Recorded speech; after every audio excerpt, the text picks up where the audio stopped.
And welcome to the ECA Southern California Winter 2022 workshop. My name is Mark Benthian. I'm the Executive Director of Earthquake Country Alliance. And we are a very large group across the state of public, private, and grassroots leaders working together within committees, regional alliances, outreach bureaus. I'll share a little bit about those, with support from California Office of Emergency Services and funding they get from FEMA to support our activities. We're headquarters at the USC Southern California Earthquake Center, which is a nationwide actual earthquake science research center, for which I lead our communication, education, and outreach program. And ECA has been, since 2003, a really key way for partnering and delivering earthquake and tsunami information and activities like today's workshop. And we really encourage you, if you aren't a member, to join us at earthquakecountry.org/join. You'll see that many of the links today will be going right into the chat. Thank you, Gabby, who is the Gabby Noriega, who is the liaison from our staff to support Earthquake Country Alliance Southern California. So you'll see a lot of these links coming in from her. And ECA statewide supports our websites, which are really one-stop shop for getting what to do, information about what to do before, during, and after earthquakes, according to our 7 steps to earthquake safety. A lot of our other materials there. We coordinate and support Tsunami Preparedness Week activities through the Tsunami Zone website and Shakeout. We created Shakeout back in 2008. And have extended that across the state and country and world. And so, of course, this year, Shakeout will be always the 3rd Thursday of October, this year, October 20th in 2022. We mentioned our committees. We have 8 sector-based committees on different categories of participation and different sectors.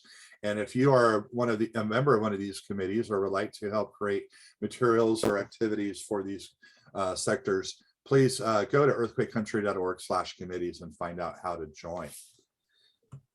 We also have outreach bureaus that help coordinate with the media, help to coordinate participation in Shakeout and Tsunami Week. And also we provide speakers, and now once everything is open again, information tables for your events. So you can go to earthquakecountry.org/events to fill out a form to request a presenter or a table for your activity. I want to highlight that we have just updated and created some new materials, all available now in 15 languages, English plus an additional 14 languages. And you can find these at earthquakecountry.org/languages. Like all of our materials, these aren't things that are ours that we're telling you about.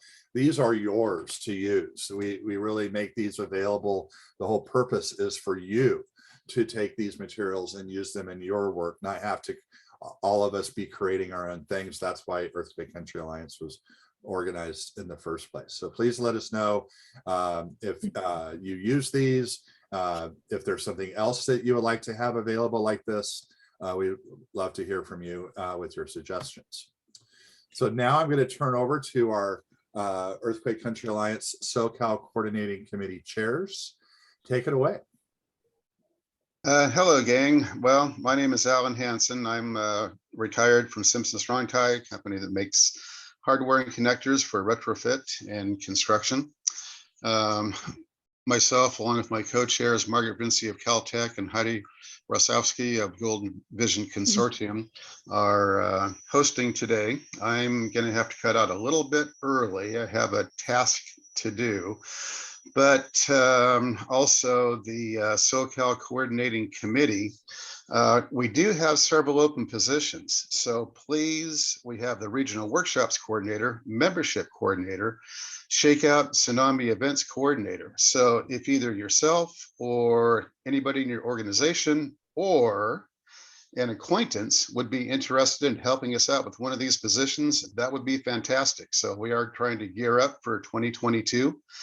And these are new for 22 positions, so or openings, I should say. So we'd love to have you join us.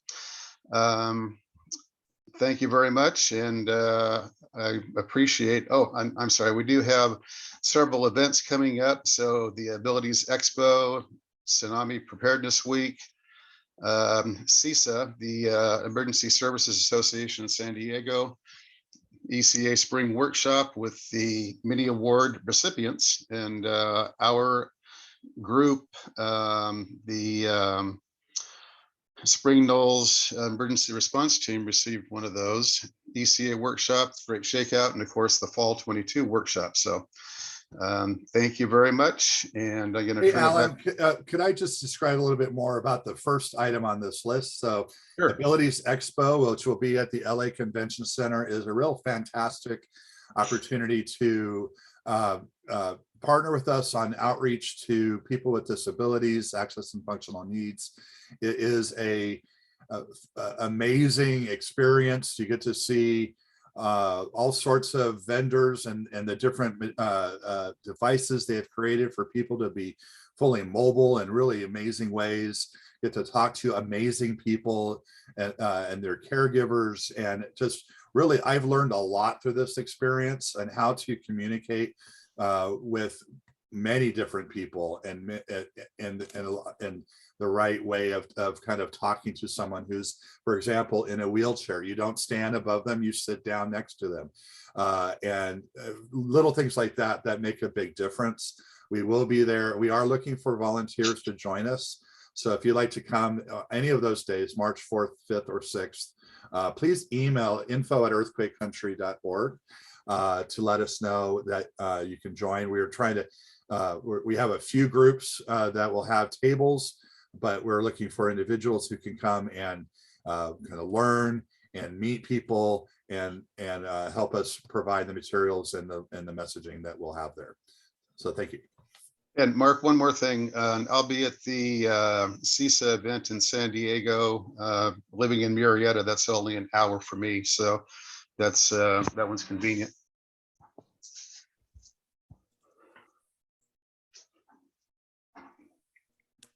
All right, so today's agenda: welcome and introductions, community outreach strategies. Carla Sullivan-Dilley, president of Coachella Valley Disaster Preparedness Network. Quakes Break, Margaret Vinci will be handling that. Any earthquakes or tsunamis since the last meeting. California Tsunami Hazard from the Tonga volcano. That was quite an event that affected Southern California, Northern California coast as well. Mitigation moment, Anthony Roggio from the California Office of Emergency Services, Cal OES, facilitated discussion and open discussion and networking if you're available, optional between 11:30 and 12. So hopefully you can stick around for that, and we'd love to have you. Carla, take it away. Great, thank you. And Mark, you have the PowerPoint? Just 1 second. Okay, and I'll have you do the forward for me. Okay, you can. Welcome, everyone. My name is Carla Sullivan-Dilley, and I am the proud president of Coachella Valley Disaster Preparedness Network. So I live out in the Coachella Valley, which is comprised of 9 cities, as well as the unincorporated areas, as well as some of the tribes. And CVDPN services all of these areas. Next. Why do we focus on earthquakes? Well, we do focus on other disasters, but in the Coachella Valley, it is our #1 threat. I'm sure all of you, as you look at the map, you can see, well, there's a little one called the San Andreas Fault Line and the Santa Senio Fault Line, and I live really close to both of them. To make it even more exciting, there's a very large freeway, and it's our only freeway going east to west, west to east, and that would be our 10 freeway.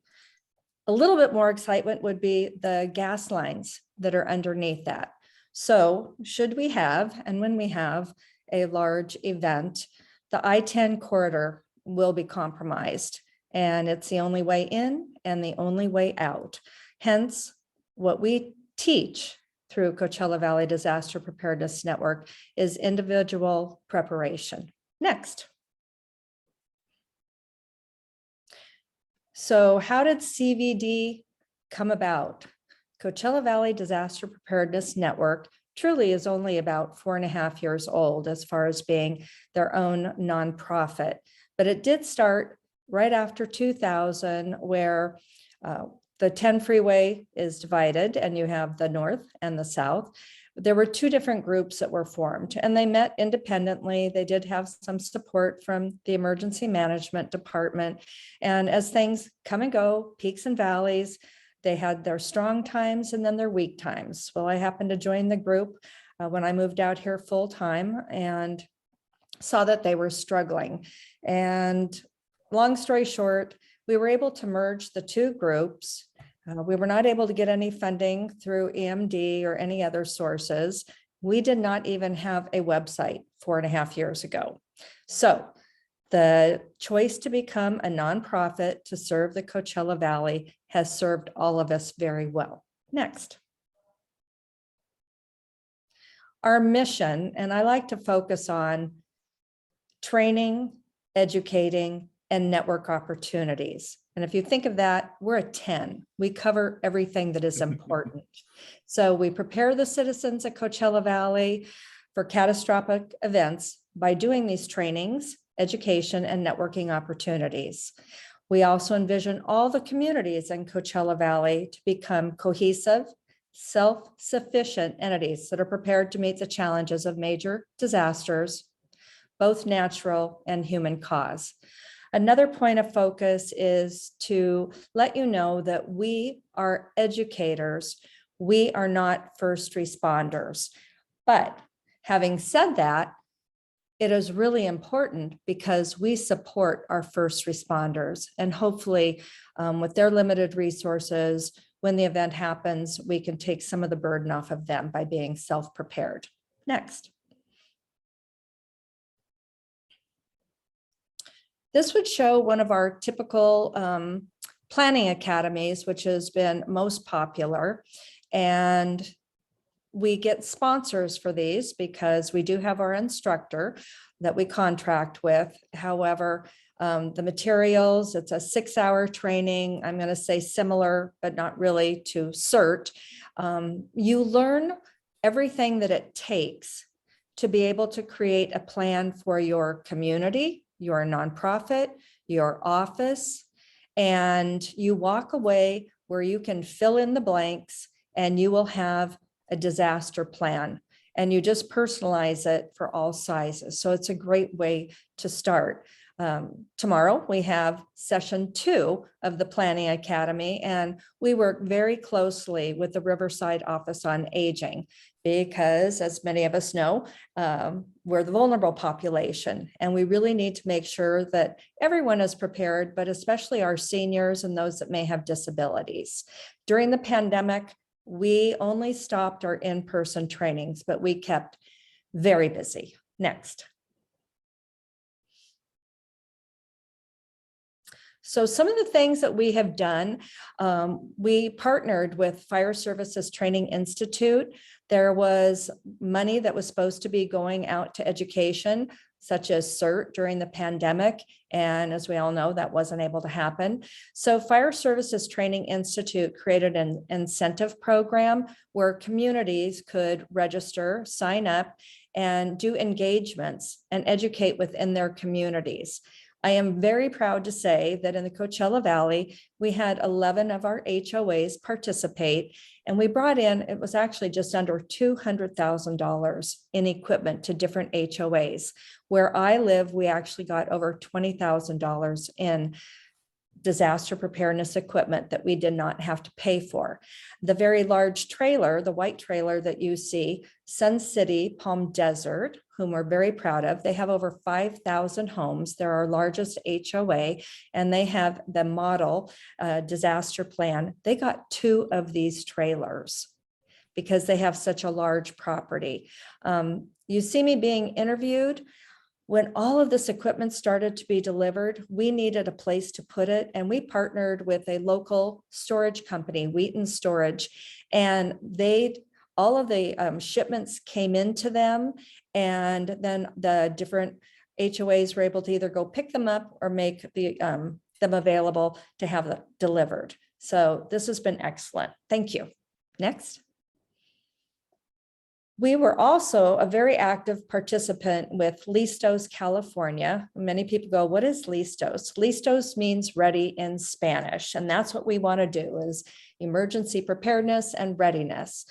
We started off with our first grant, and we successfully completed the engagements that they wanted us to do ahead of time. We were awarded 2 additional grants, and we reached out to 28,000 people during the pandemic, when we were not really doing in-person trainings. But what we did do is we looked at the vulnerable population, which many people were food insecure due to loss of jobs. And we partnered with Find Food Bank, and we went to some of the distribution sites, handed out PPEs as well as all of our educational materials. And that was truly a win-win. We're looking at the possibility of Listos 2.0, which is coming in June. So we'll see what happens with that. Next. So we teach disaster preparedness to all ages. We were basically focusing on HOAs when we first started off. And then we realized, well, what about the children? This is the age where you want to plant the seed for them. And when you get kids excited, they take it home and they talk to their parents and family members about it. So one of our wonderful partners is the Hero in You Foundation. And you can see Rocket. He is our Rocket rock star. And they have a complete program, safety program, earthquakes, health, dealing with active shooter, but not calling it that. A wonderful educational program. So we took advantage of that with our wonderful partnership, and we distributed 5,000 copies of Rocket Rules throughout the Coachella Valley and also to disabled population. So Rocket's going to be one of our mascots at upcoming Little League opening day in 2 weeks. Next. Another sponsor, Southern California Edison. They helped us get our planning academies back on track when in-person training was permitted. And again, it's a 6-hour training, everything you need to know, plus the template of what your disaster plan should look for your community, your office, your HOA. You just apply it to all of them. Next. Again, I mentioned the Office on Aging. They have supported us in a number of ways. We do have our board, which is very active and does volunteering, but during this pandemic, we had a lot of documents that we had to process and compile, and we couldn't have done that without the help of community volunteers. I actually called on about 12 ladies where I live, and we distributed materials to them. They did all the labeling and got them packaged and prepared for distribution.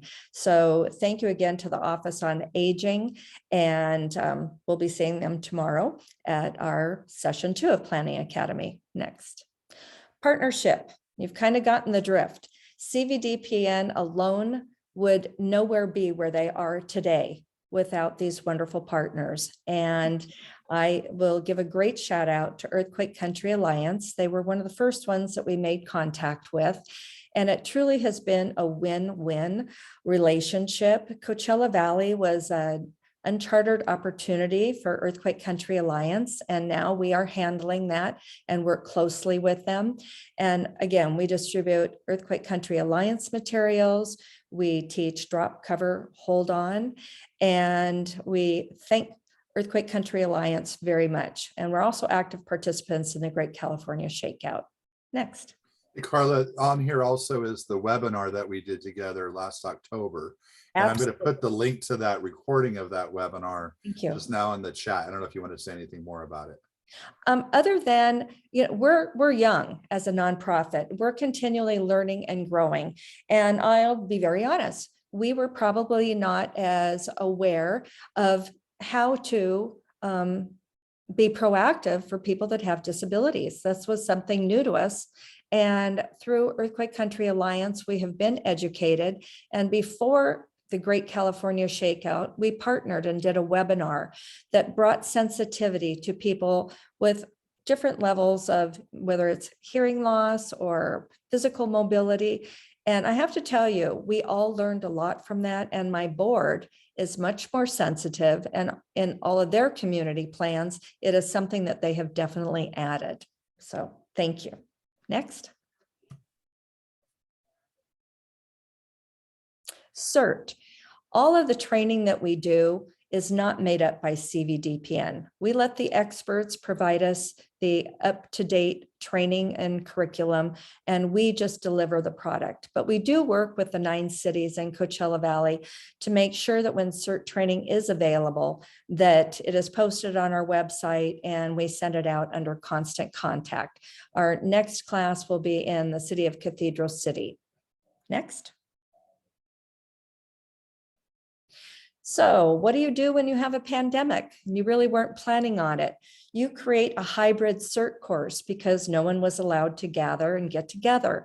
So there is an online hybrid course where you can take CERT training, and it's still not the same as doing it in person, but many people have not been able to leave their homes, and they won't be for a while. So instead of not doing anything, they can at least go online and take the hybrid course. And the information is on our website. Next. Again, once you take the hybrid course, you're not able to participate in the skills training section of it. So we have a good library that we continue to update, and it teaches some of the skills that you would have learned in an in-person CERT training.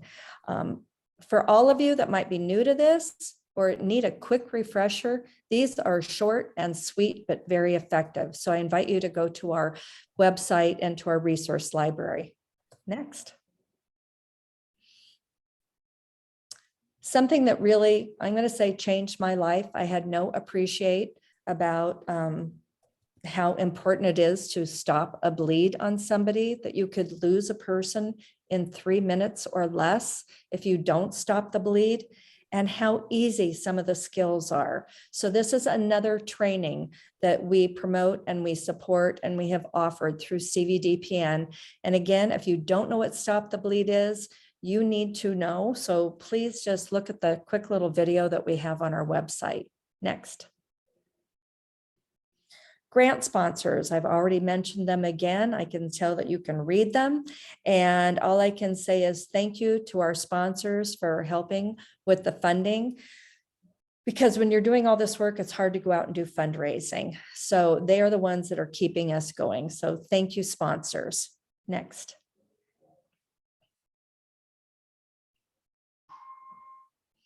Community partners.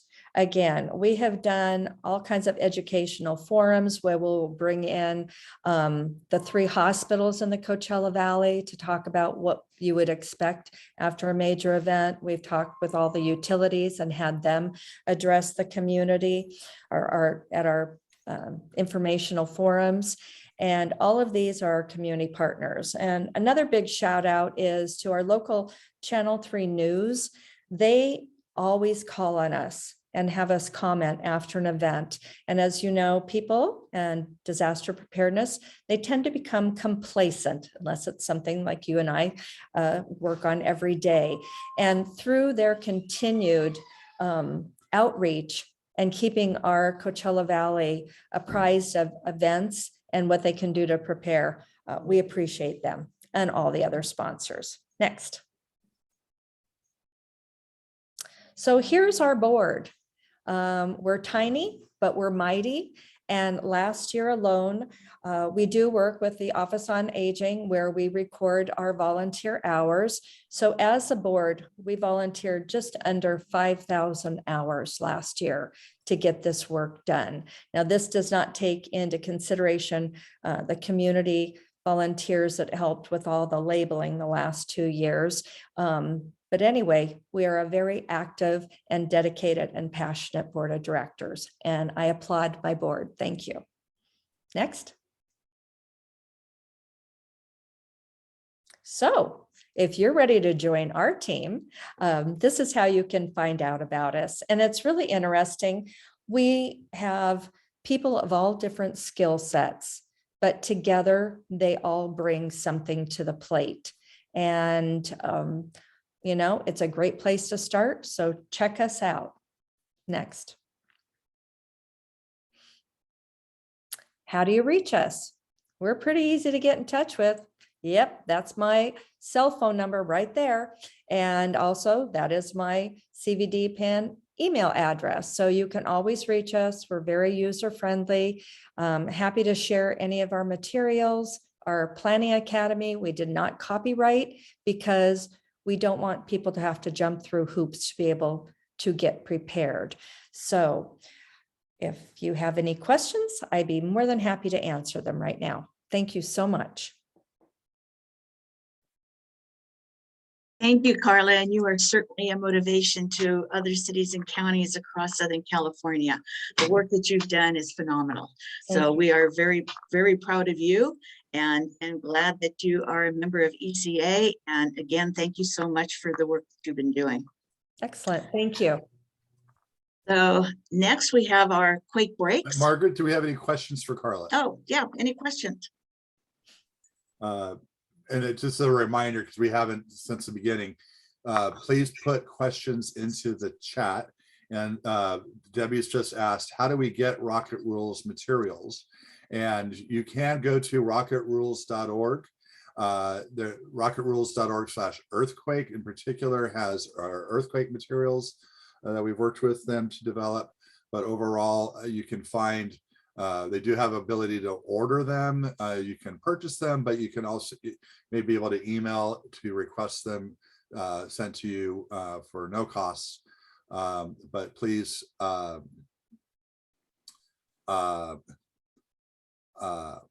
go ahead and look there on their website. A lot of great materials there for not just earthquake, but many different safety aspects, safety topics for children. Mm-hmm. Yes. Any other questions for Carla?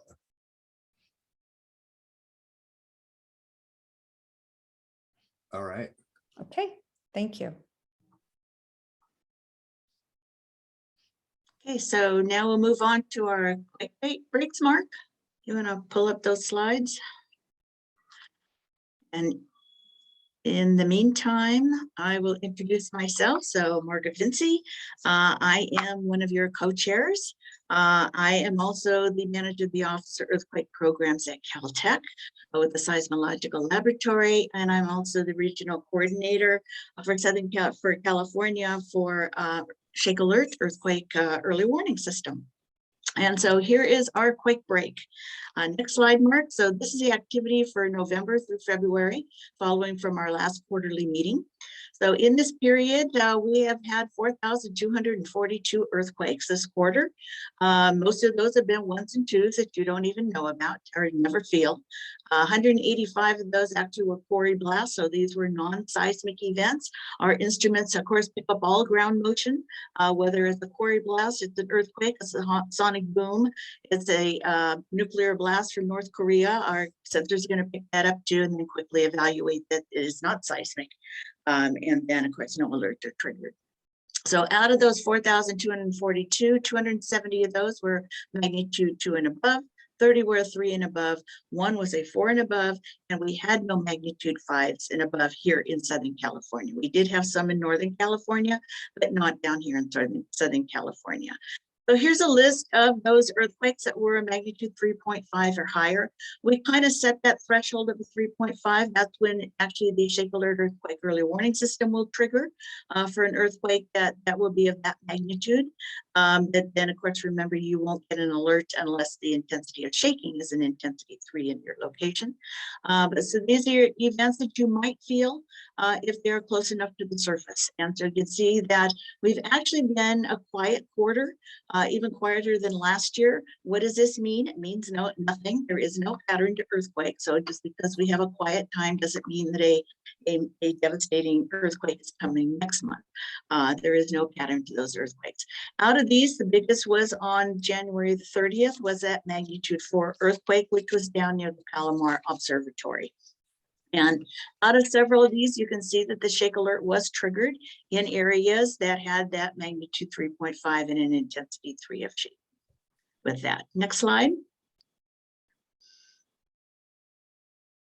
So being a quiet period, most of those events that we had were minor, scattered across the region in different areas. And many of those areas are actually prone to earthquakes. They actually are where we have a lot of our earthquakes. Events occurred in the Ridgecrest, of course, due to that earthquake in 2019 with that aftershock zone. We've actually had now 68,800 aftershocks due to the Ridgecrest sequence back in 2019. We also saw earthquakes along the San Jacinto Fault at Lytle Creek, the Elsinore Fault at Palomar, and we had an earthquake offshore in Carpinteria in Ventura County. And over to the left, I actually have a picture of, you can go to our website at scsn.org, that's Southern California Seismic Network.org. So this actually is the waveform from the Palomar magnitude 4.0 earthquake on January 30th. So anytime that you want to pull up these waveforms, we actually have a live feed that you can look at any time if you want to actually see the waveform and how big that earthquake was. You can go to our website at any time and pull that up. Next slide.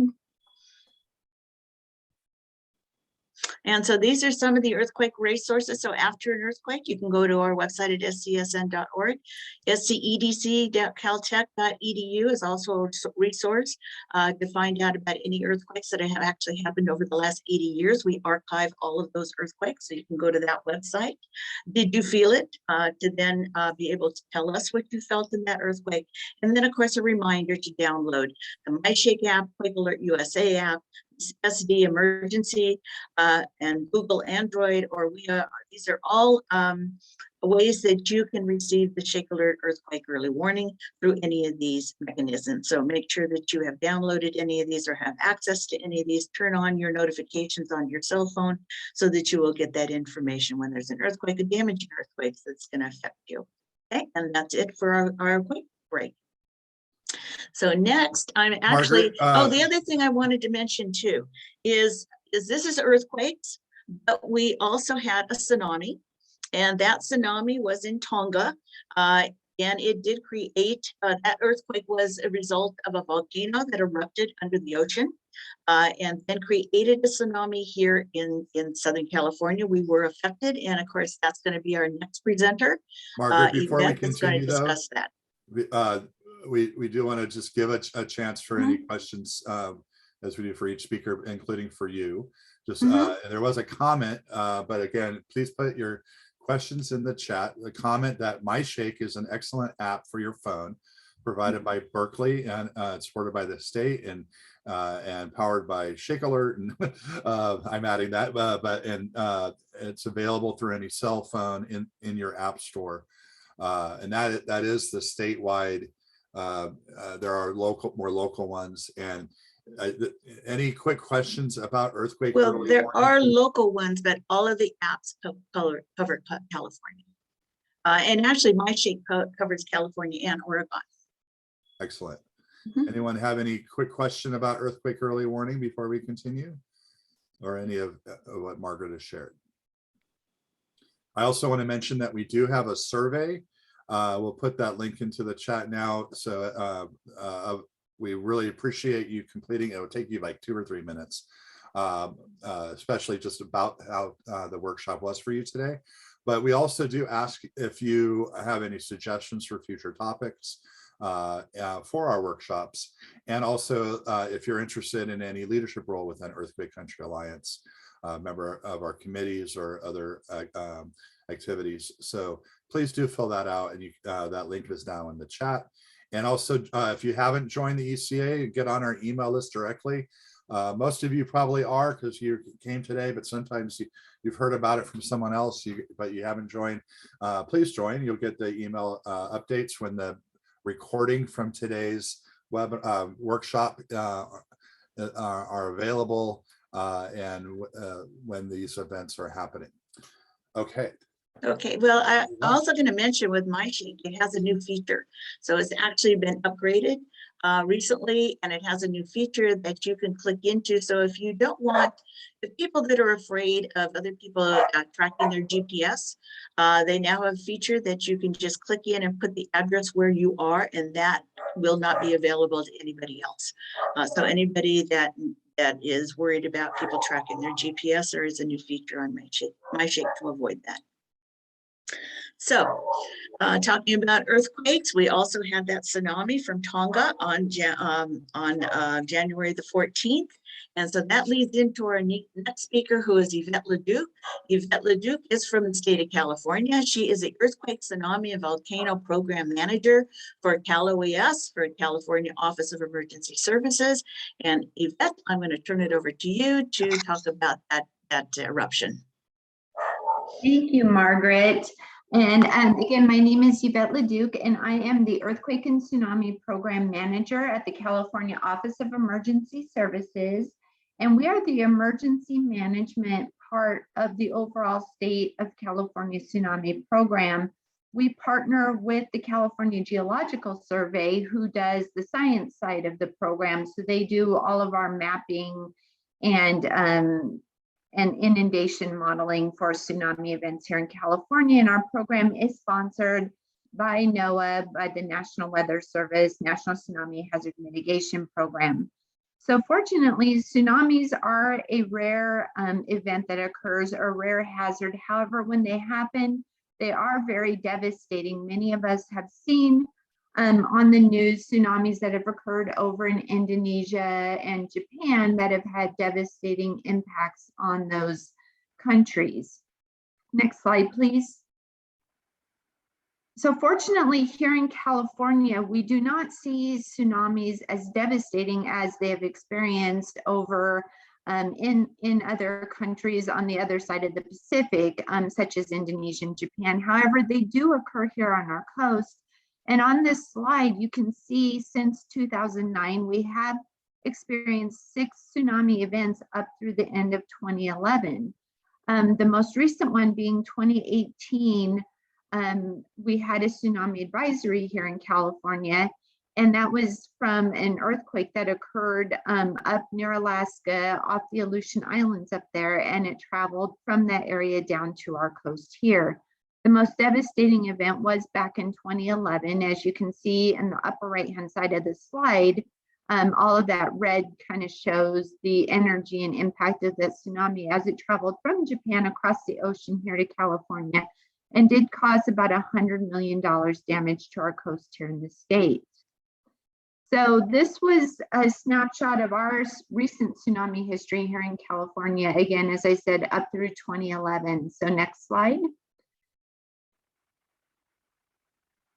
So on January 15th of this year, we actually experienced our 7th tsunami. This one, as Margaret indicated, actually originated from a volcanic eruption that happened beneath the ocean near the island of Tonga. And as you can see in the lower right of this slide, where Tonga is located, it's over a little bit northeast of New Zealand. And so when this volcanic eruption initially occurred, all indicators were that it was going to be just a local area event. There was no information that we initially had that this had the capability to travel across the Pacific and impact us here on the coast. And also this region is pretty remote, and so there are not a lot of monitoring equipment in this area that had the capability to provide us a lot of data that we needed to really monitor what was going on with this event. So as the slide indicates, that eruption happened at about 8:30 p.m. on Friday night, actually on January 14th. So as this event unfolded, the National Tsunami Warning Center that is located in Palmer, Alaska, was following this event in partnership with the Pacific Tsunami Warning Center, kind of their sister warning center, which is located in Hawaii. And they started seeing some changes in tidal conditions off the coast of Hawaii. And at about 3:26 on the 15th that morning, the National Tsunami Warning Center actually issued a tsunami information statement for us here on the Pacific West Coast, so including California, notifying us that this volcanic eruption had occurred and that they are monitoring our coast for potential tsunami danger. As they continue to monitor, we started to see the increased potential for tsunami activity along the Pacific coast. And so at 4:56 on that morning, they issued a tsunami advisory for California. And so I'll talk to you a little bit in a couple slides of what a tsunami advisory actually means. But it did indicate that we were going to see some impacts on our coast, mostly in our marina and harbor areas, with the potential for a little bit of inundation on the immediate coastal areas. So from about 7 o'clock to 7:30 in the morning is when initial tidal surges, tsunami surges, arrived in California from this event. And this event went on the entire day and actually closed out at about 12:30 in the morning, Sunday morning, January 16th. Next slide. So Mark is going to go ahead and play this video, and this is going to just give you kind of a briefing of how this event unfolded and impacted our coast. So Mark, go ahead with the video, please.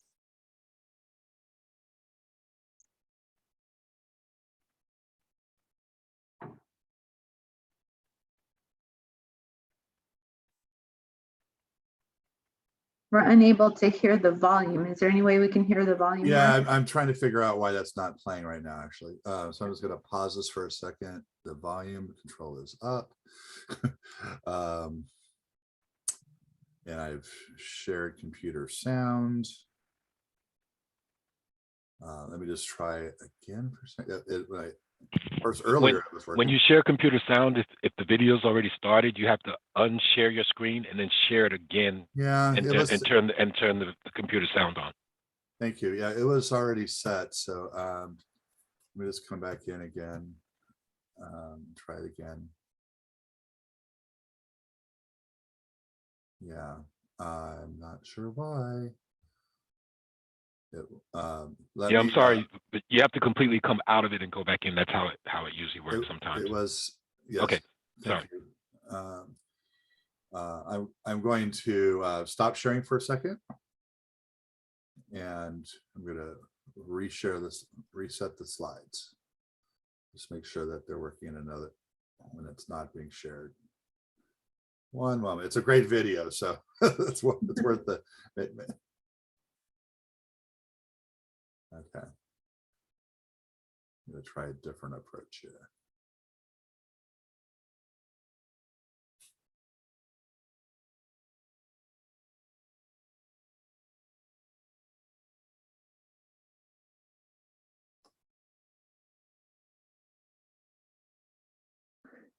Yeah, if you have any questions for Yvette, be putting those in the chat, any about tsunamis in general in your area and about this presentation.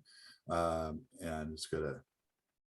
Yeah, and while Mark brings up the videos, I want to point out that this video does show some impacts that occurred in the central coast of California.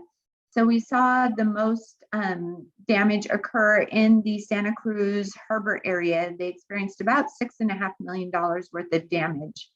But we did see impacts all up and down our coast. In Ventura, they lost a harbor patrol boat in Ventura Harbor area, and there was damage to several personal docks in the Ventura Harbor area.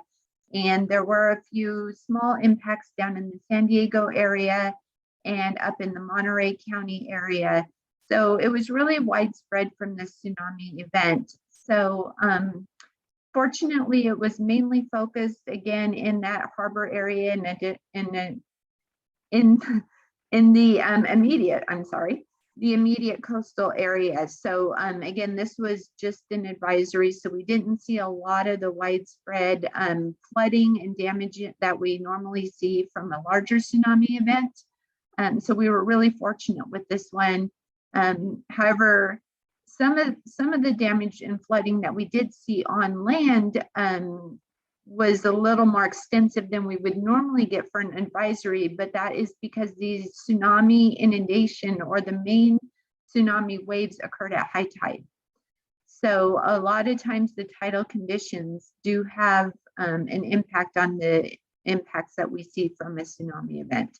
So very important to key into local officials and to our NOAA weather partners, National Weather Service partners, because they're able to provide us with that information that is going to impact events that occur real time. Okay, so Margaret, that I've gone to even the video file itself, and for some reason the sound's not working. So it's like I think I'd have to restart my computer, but I think we can show it nonetheless, and because there are some, and maybe you just narrate it. So let me bring it back on to do it. Yeah, unfortunately, you won't be able to hear the narration from the reporter, which is really good. I don't know, can you turn on the captioning and people can see the words? No, it won't.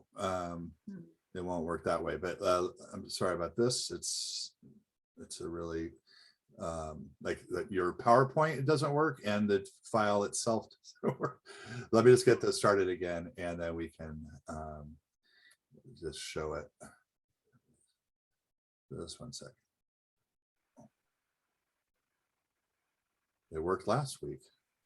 It did, yeah. There was a question in the chat about whether or not the link to the video could be sent out. Yeah, so as was shared earlier, it will be on the same web page that you went to register for this page by next week. And the best way to know when these are online is to join the ECA, so that you'll get the emails. So just 1 second.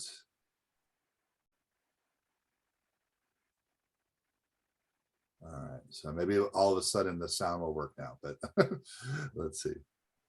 No. Yeah, so this actually, the video is showing when that underwater volcanic eruption occurred. So that's what it looked like. And then here, this is actually off of Pacifica, California, which is up in San Mateo, California. You can see waves coming across.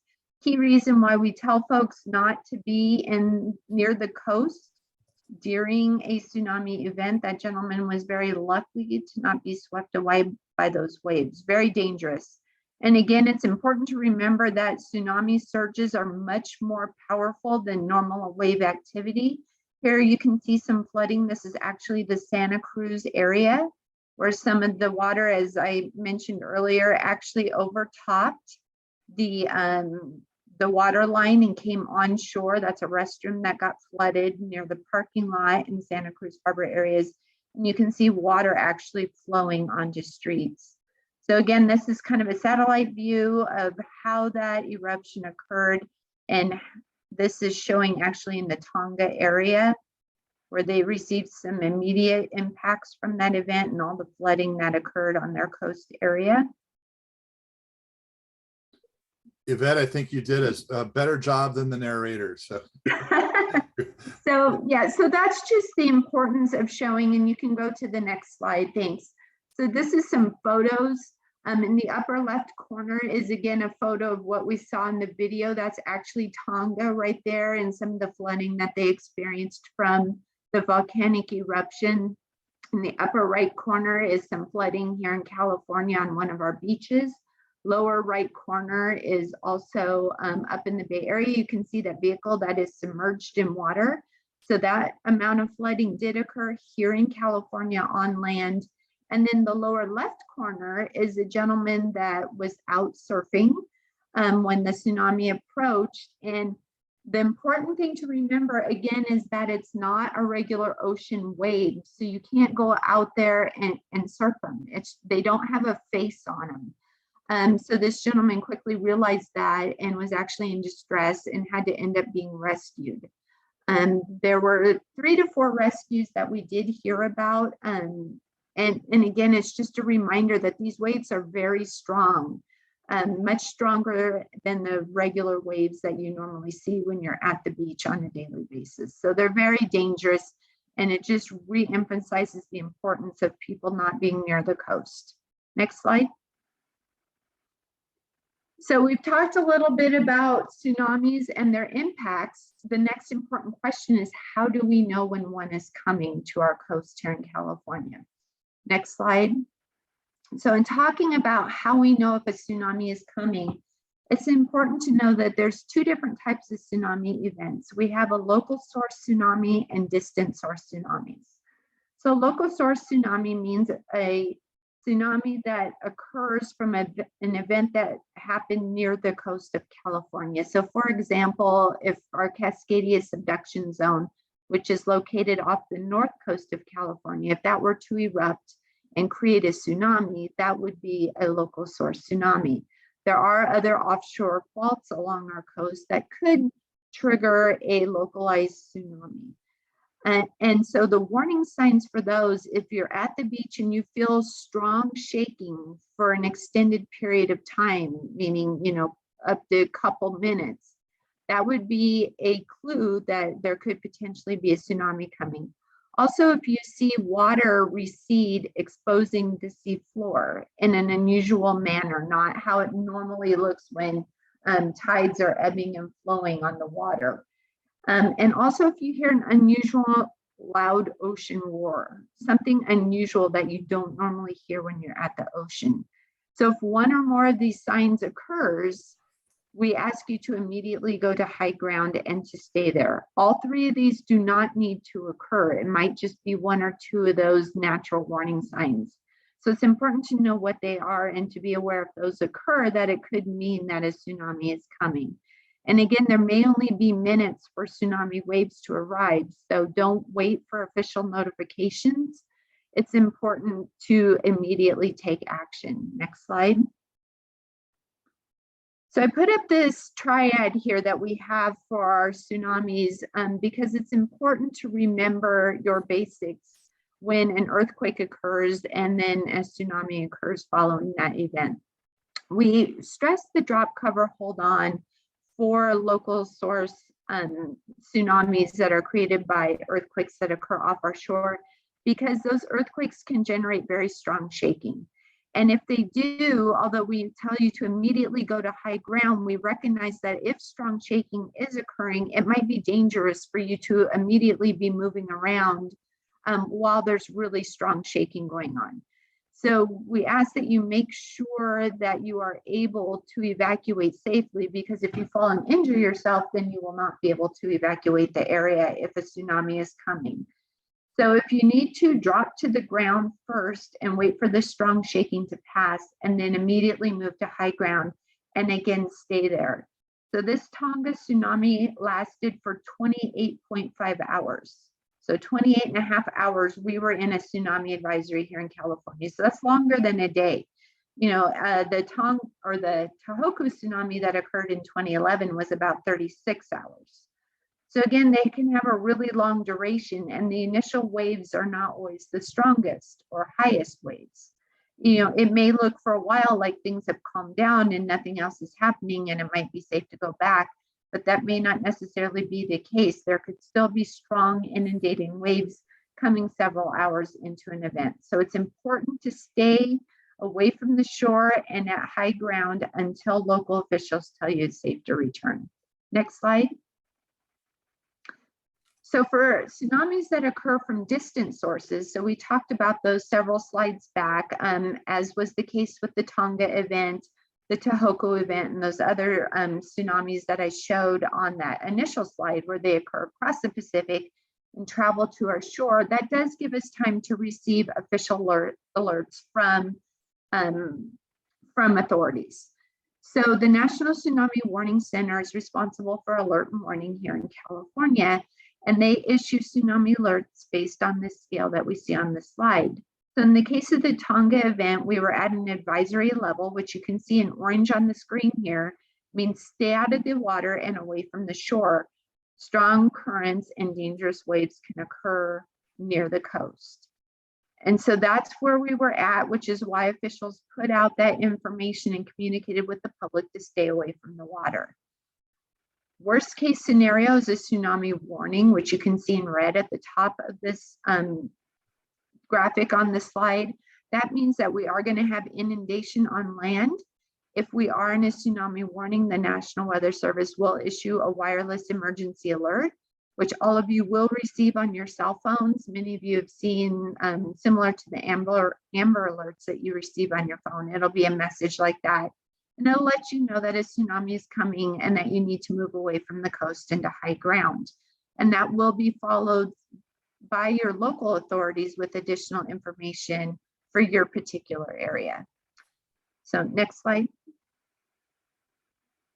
So this is a quick flow chart that shows how that communication works then once the National Tsunami Warning Center issues an advisory or warning for the California coast, how that information gets communicated out to local weather service offices, to my agency, California Office of Emergency Services, our state warning center, which is in Sacramento, and they provide notification to the counties, which goes out through your local emergency alert systems within your county. National Weather Service also activates the emergency alert system, which you see on your televisions and hear on your radios, and all of that funnels out to the public as well. So we have two different routes of alerting to make sure that we have redundant systems in place to ensure that everyone gets notified, including the public. Next slide.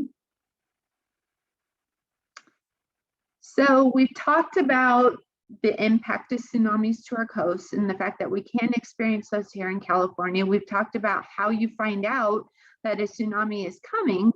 So what should you do with all of this information, and how can you get prepared? So there's three key steps. So the first step is to be informed, which all of you are doing now, and this is the great first step. The second step is to be prepared, and the third is to get involved. So next slide. So to be informed, you need to know, first of all, where your tsunami hazard area is. And there are some great ways that you can find that information. There's three key places you can go to get that information on this slide. One is the myhazards.caloes.ca.gov. So you can go to that website, actually type in your address, and it will tell you all of the hazards that can impact you at that address, whether you're located in a tsunami hazard zone, a liquefaction zone, high fire risk area. It'll show you all of your hazards and provide you some information on those hazards. The second location is the tsunami.ca.gov website, which, as I mentioned at the top of my presentation, is hosted by our partner agency, the California Geological Survey. And that's where you can find all of our tsunami hazard area maps. You can click on the one for your area and zoom in and take a look and see exactly where your hazard area is located. And then the third way is tsunamizone.org, which is the website that Mark and his group work on at SCAC. And on Tsunami Zone, it does have the link to the My Hazards and tsunami.ca.gov website. It also has a wealth of information on the tsunami hazard, where your tsunami zone is located, and a lot of resources that you can use for tsunami education and outreach purposes. So next slide. So another way, if you are visiting the coast and you don't want to go on your computer and take a look to see where your hazard zone is, take a look around. All of our counties in California have tsunami signage. This slide shows examples of the signage that you may see when you're near the coast. And if you are in a tsunami hazard zone, you'll be able to see in the lower left-hand corner, we have the tsunami hazard zone signage. Also, we have entering and leaving tsunami hazard zone signs. So you'll often see those, so you'll know when you're entering into a tsunami hazard area. And then we also have evacuation route signs that have arrows. So if you are in a hazard zone, you'd be able to follow these signs, which is the route that that local community has identified as the route that they would like folks to use to get out of the hazard area. And then many areas have tsunami evacuation site signs, which is where they would like folks to go if there is a tsunami. So the second resource that many areas along our coast have available, and these are actually expanding, and we're adding a lot of new evacuation maps to the coastal area. And so in this slide are some samples.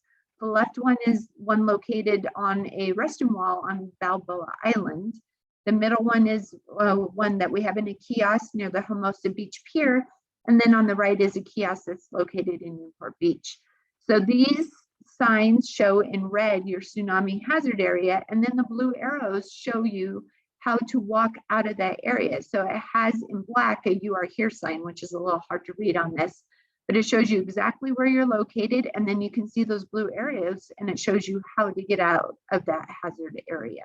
So it provides a lot of communication. Also, in the lower right corner, and I apologize, it's a little hard to see, there's a QR code and also some instructions under the Get Connected section that tells you how to sign up to receive local emergency alert information.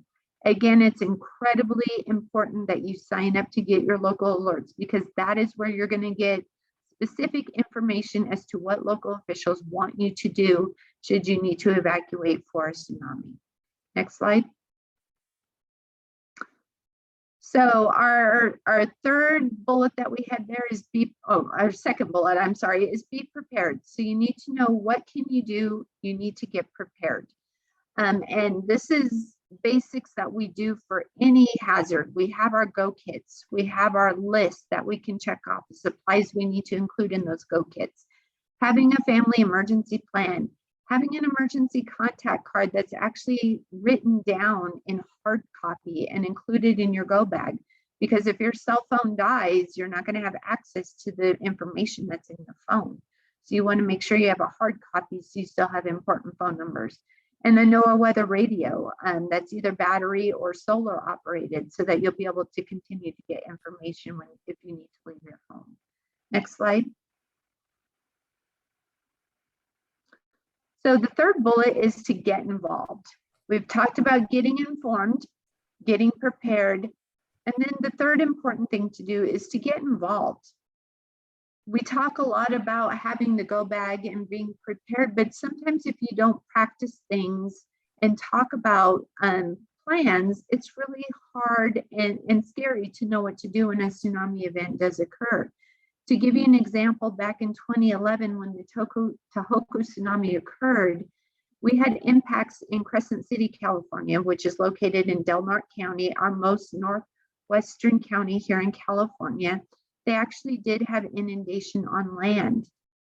About a week or so before that event, they had happened to have a tsunami evacuation drill where community members practiced evacuating out of their tsunami hazard area.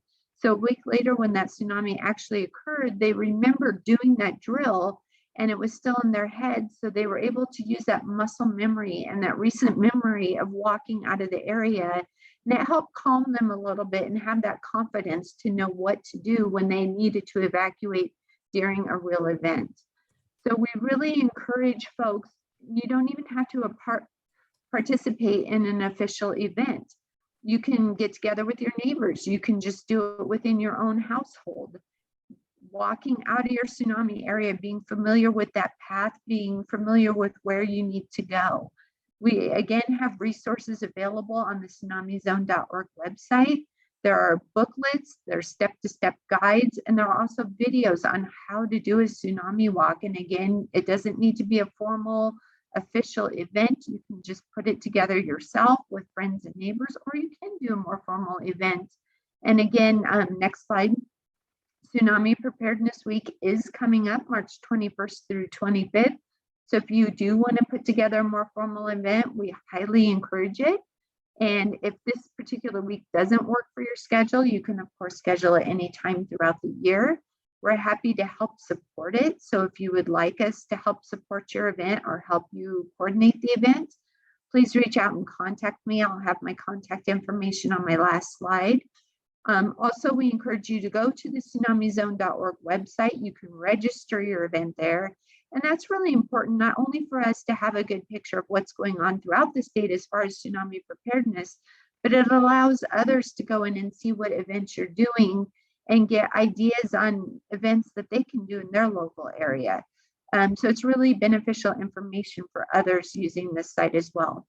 Also, again, there are a lot of resources on the tsunamizone.org website to help you put together either your tsunami walk event or any other type of event that you would like to have. So this slide here is a little postcard that we've put together with several of our websites that we have within our statewide tsunami program. All of these websites provide different information that you can access.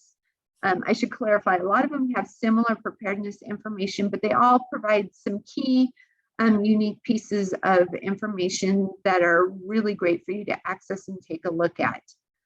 So I encourage you, this will be available as Mark posts this presentation on the website. But go to these different websites and take a look at them and see what resources and information they have to offer. Next slide. So again, this is our contact information here. We encourage you to reach out to us if you're interested in us doing a presentation at any of your local events. We can host information booths, coordinate tsunami walks, anything that you're interested in. We're happy to help out and support. And I think my email address actually got cut off the page here as we were formatting this, so I apologize for that. But Matt Palmer and Todd Becker both work for me at Cal OES, and Mark did just put my email address in the chat. So Yvette.LaDuke at caloes.ca.gov. Please feel free to reach out to us with any questions, any assistance. We're always happy to help support. So that's it, unless there's any questions. And Yvette, we do have questions.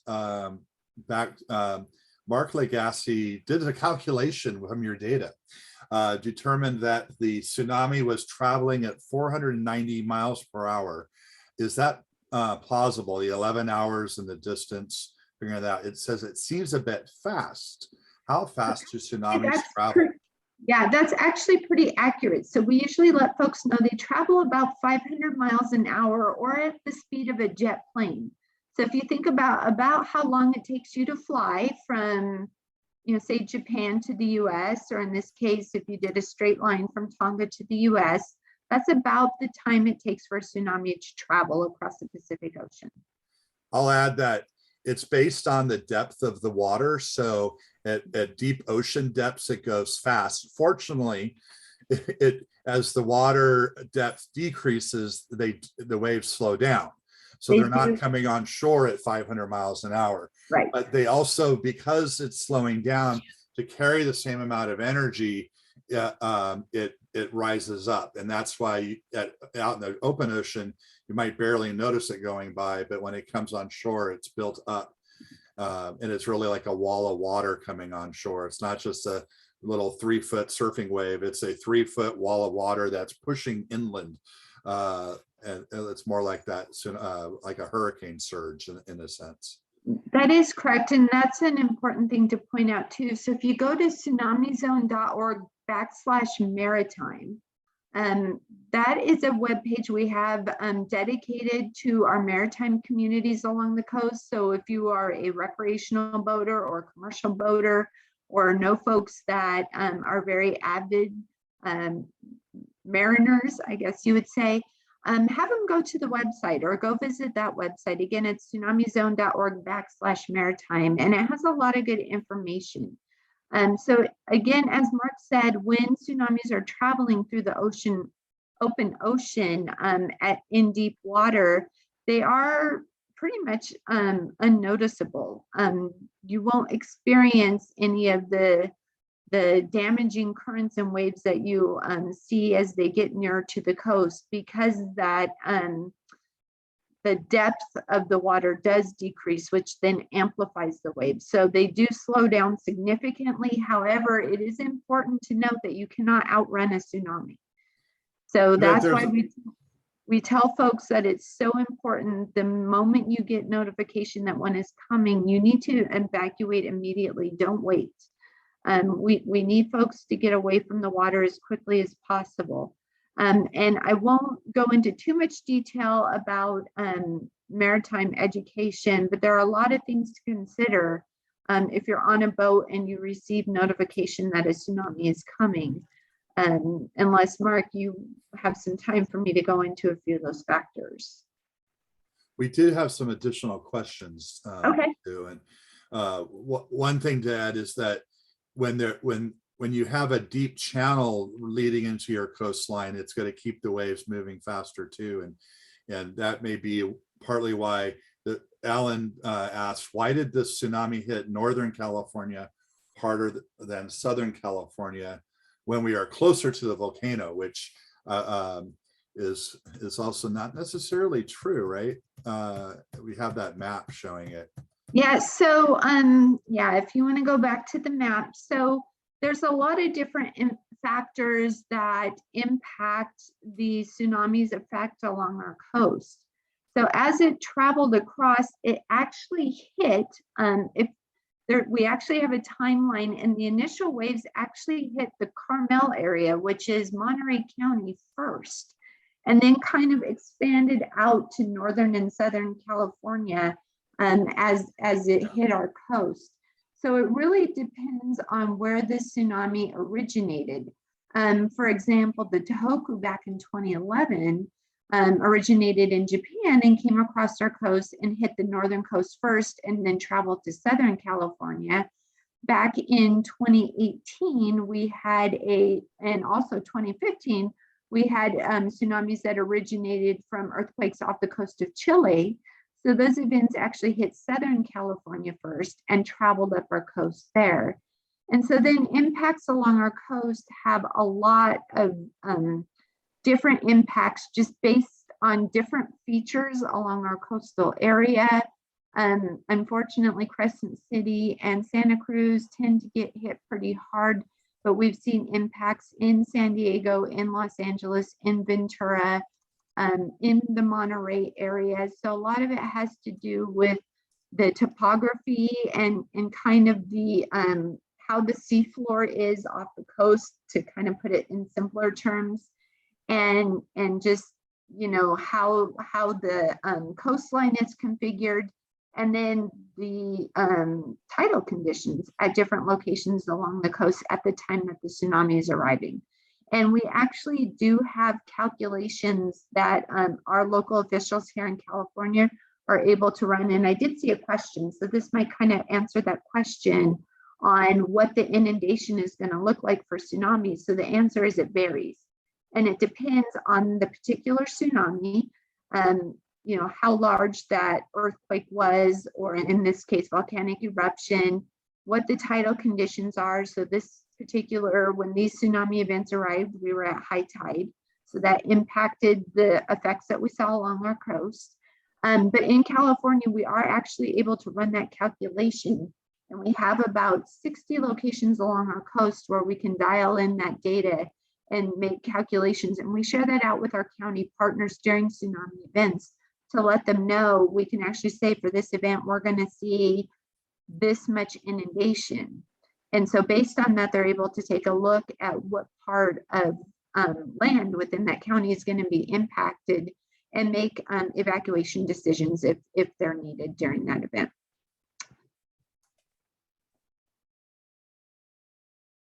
So I see another question here. If you are out in a boat, is it better to get onshore or stay away from shore? So the answer to that is it depends.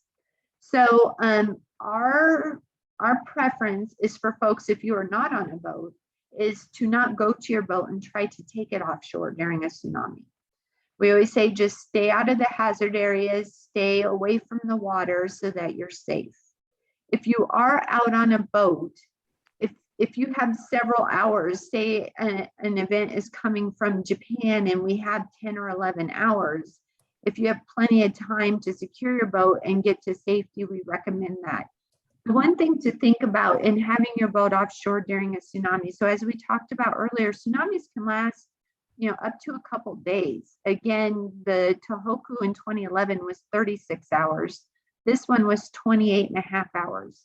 So do you have enough provisions on your boat to last you for that long, you and other folks who may be on your boat with you? Do you have enough gas? Another thing to think about is back in 2011, there were folks who had taken their boats offshore.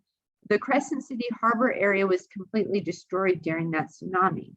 So folks that did have their boats offshore were unable to bring their boats back to Crescent City harbor. So if that's the case, do you have the capability to take your boat to another marina or harbor area? Do they have space for you to dock your boat? Do you have enough gas to get there?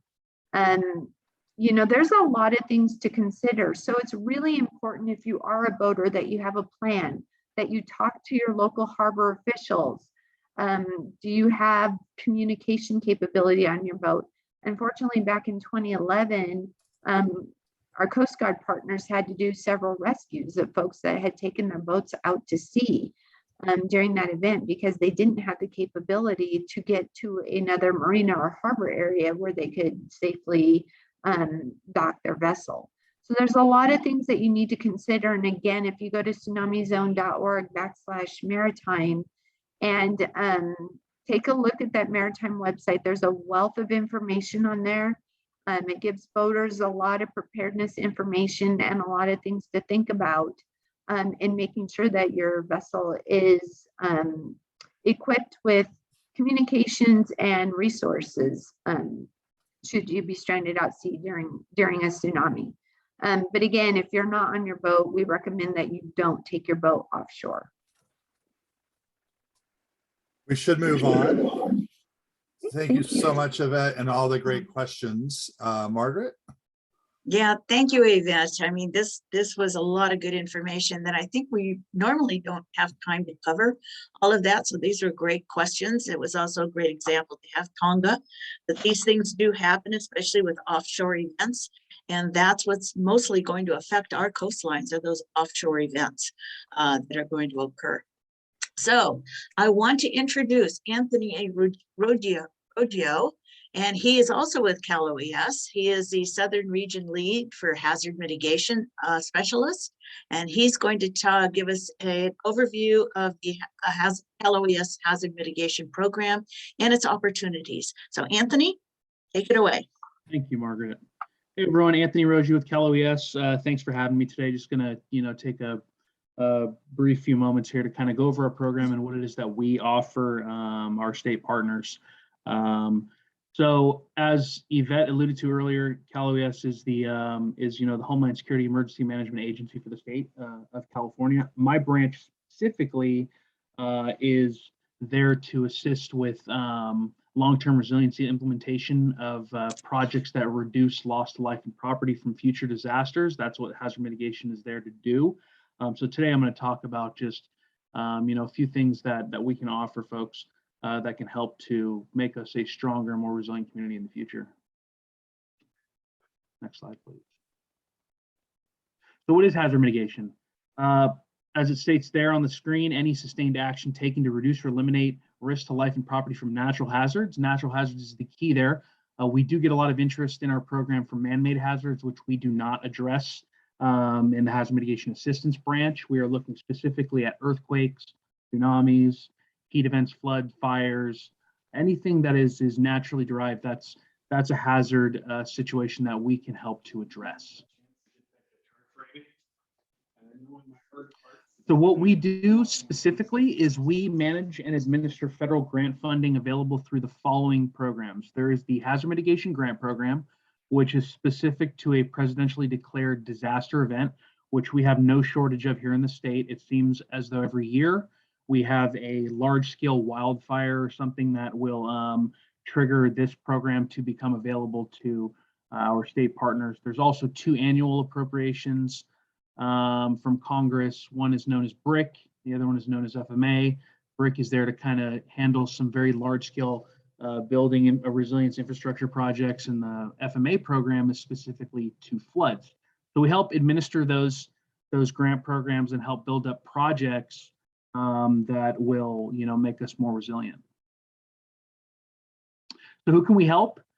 We help our state and territorial agencies, other state agencies, tribal governments. We can assist local governments such as cities, counties, special districts like fire protection districts, flood protection districts. And we also help private nonprofits as well under only the Hazard Mitigation Grant Program. So we have quite a broad reach of folks that we can assist in getting funding for resiliency projects. Hey, Anthony, quick question on that. What's the range you see of projects that get funded, like for the nonprofits? I've heard it could be even something quite small that needs to get, secured can be even submitted under this. There is a massive slew of eligible project types that come in from private nonprofits, from planning efforts with community partners, all the way to structural retrofitting projects for their facilities. I mean, the range of types of projects that come in is just so vast that, well, here we go. Here's a kind of an idea of what those specific project types can look like. And a private nonprofit is treated no differently than like a state agency would be, or a city or a county. And you can apply for anything here that you see.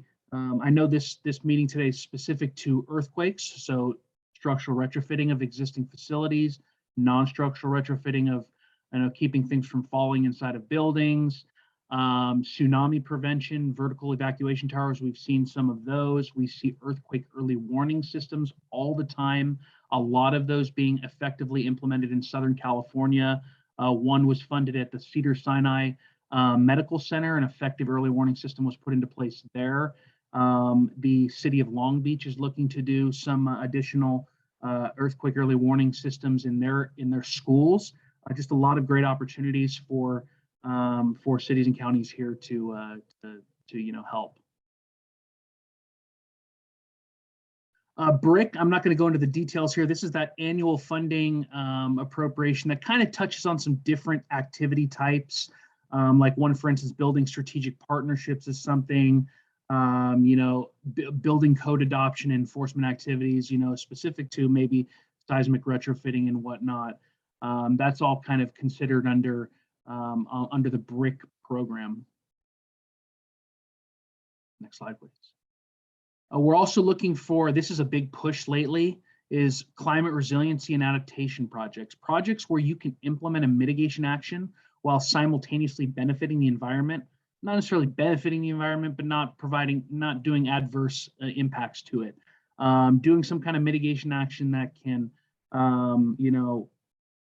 stop a hazard in its tracks, but also, benefit the environment as well. That's going to be a big push going forward, I think.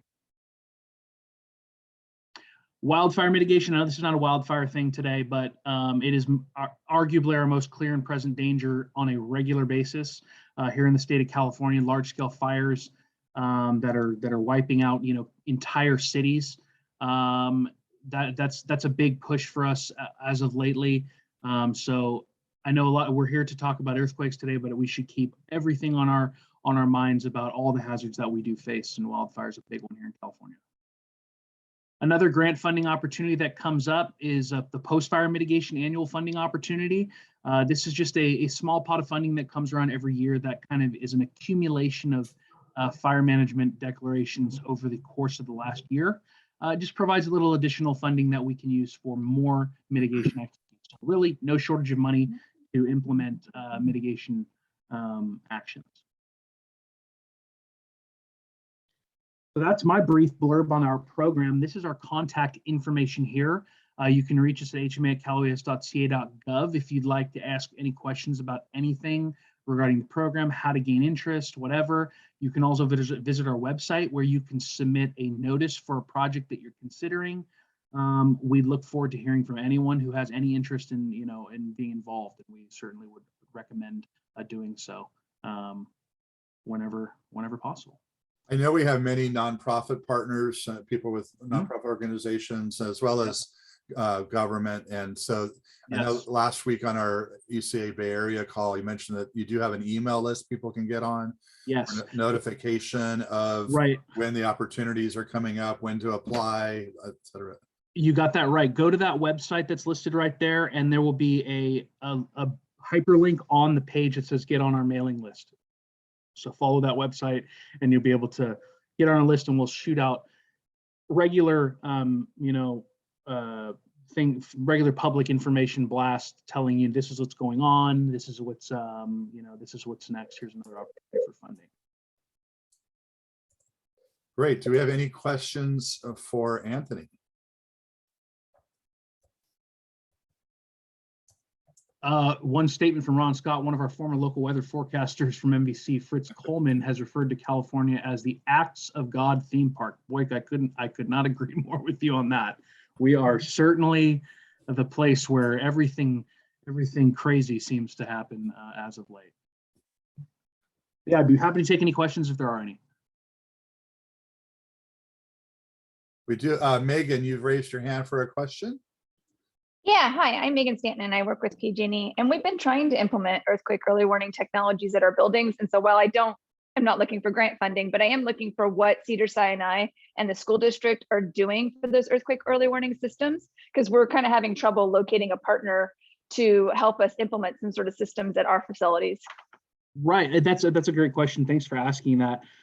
So there are a few companies out there that they're very few and far between at this point in time that specialize in technology that works based off of USGS data, where it takes USGS data, it runs it through a certain algorithmic system of some sort that calculates intensity of shaking and when shaking might occur. It's a very small warning. Unfortunately, that's all you can really do.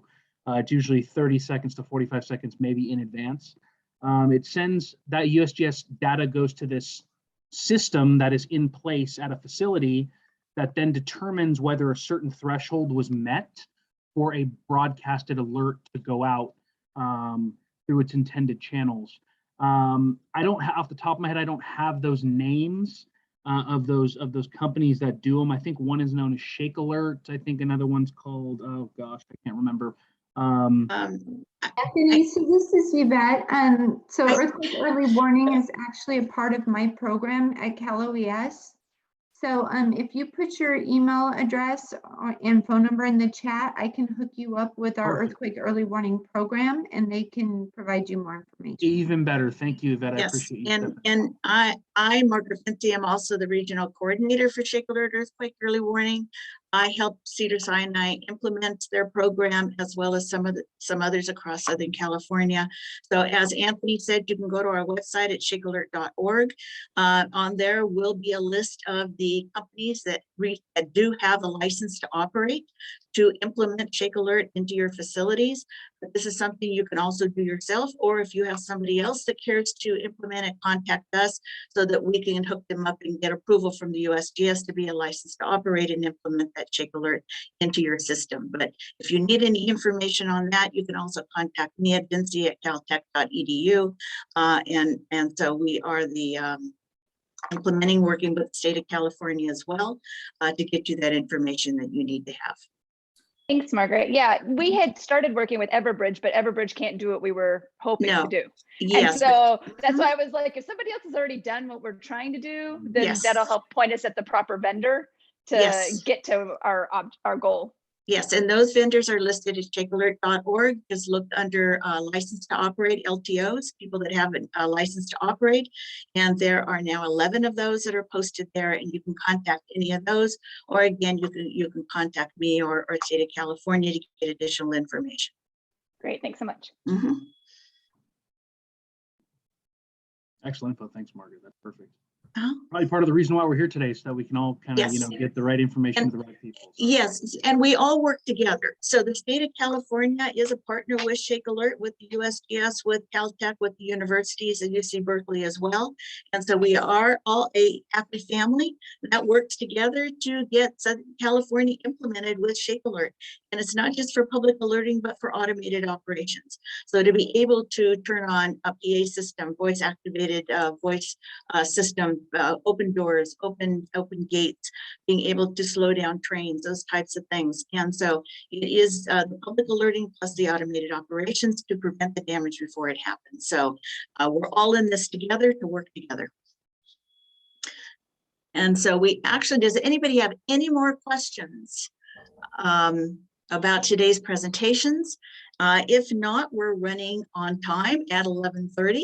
And so we're going to adjourn this meeting, but we're actually going to move on to an open session. So for those that can stay on board, we're actually going to move to a open session where you can now network together.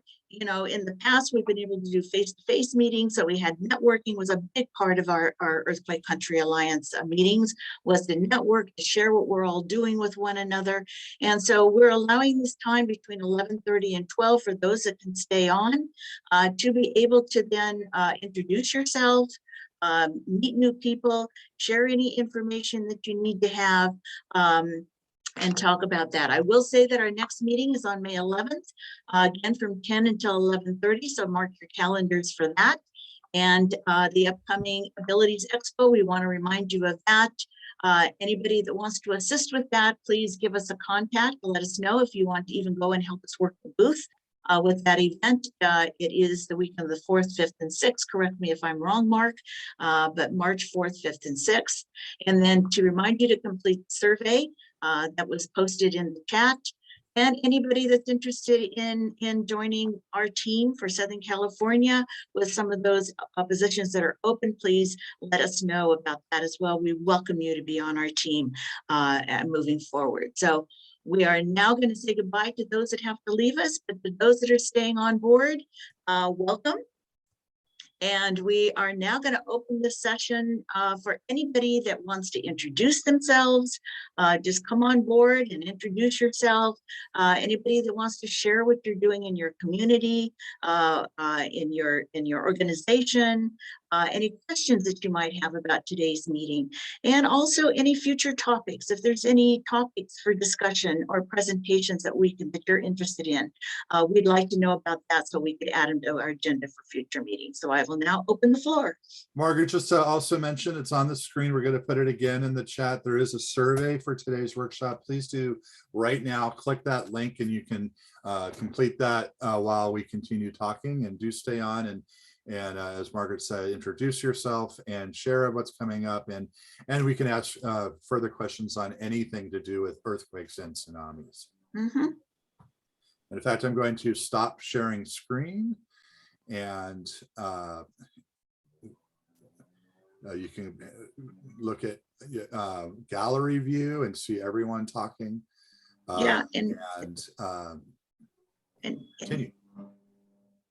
And actually, Megan, if you can put your email contact into the chat, then either I or Yvette or Anthony can get back to you on the information you need to know. I can give you the contact for Cedars-Sinai to contact or whatever. So give me your contact and I can connect you. Can Mark also put the survey link in the chat in case we missed it? Oh, there it is. I see it. Never mind.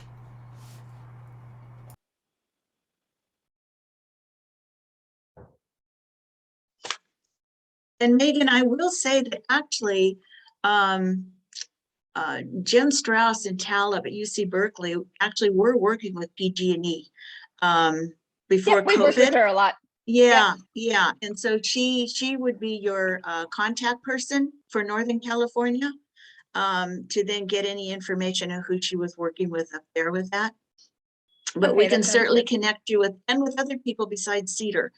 There's other people with utilities that might be more up your alley. But anyway, give us a call.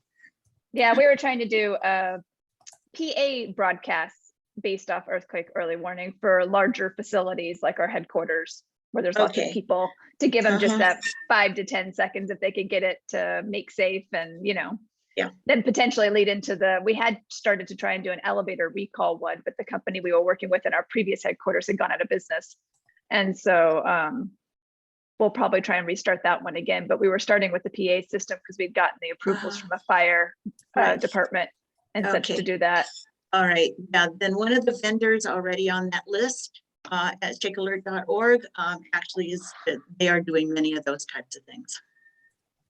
Great. Yeah, we'd gone with Everbridge because they're on the list as well, but because Everbridge does our cell phone alerts, but Everbridge doesn't do PA announcements. So we were like, well. Yeah. Mm-hmm. So I was gonna piggyback off that a little bit with PA. Oh wait, my camera just actually fixed itself. That's cool. I've been having trouble with my camera forever. Kind of something we were kind of thinking about. I was thinking about is using PA for like a siren system for like a downtown area, especially with older buildings and stuff like that, where you're worried about facades coming off and stuff like that. There are companies that are doing sirens. Actually, Biola University does sirens across their campus. And so some of those vendors that are on that list were the vendors that actually did that. So yeah, you're absolutely correct. It's too bad we don't have the old air raid sirens. And that would be a perfect way of delivery, but those don't exist. What university did you say has that? Biola University. Okay. Mhm. Cool. So does anybody have any comments about today's presentations, how these might relate to you, how they're helping you? Anything that you want to offer about topics for the future? Margaret, this is Mike Melton with LA County Public Health. Mhm. I've been out to your presentations at Caltech many times and been involved with FEMA Region 9 in the development and now the revision of the Southern California Catastrophic Earthquake Plan. After nearly 18 years with public health, I'm about to retire. But one of the gaps in planning that I've been trying to get some focus on is related to access to clean drinking water after an earthquake. A catastrophic earthquake is going to sever the availability of clean drinking water from the traditional faucets. And FEMA acknowledges that the plan of having a kit is not being broadly implemented. And additionally, even if you have a kit, it probably won't be enough drinking water for the time required, or it may be not available to you due to the collapse of your structure or whatever. The second option from FEMA in the earthquake plan is at 72 hours into the event to open the commodity pods and start dispensing drinking water. But we know people are going to be in critical need of clean drinking water sooner than 72 hours. We know that people with disabilities or mobility impaired are going to have difficulty getting to those centers. So I believe that there's a significant gap in our current plans. Plan A, Plan B, Plan C still don't meet the identified need.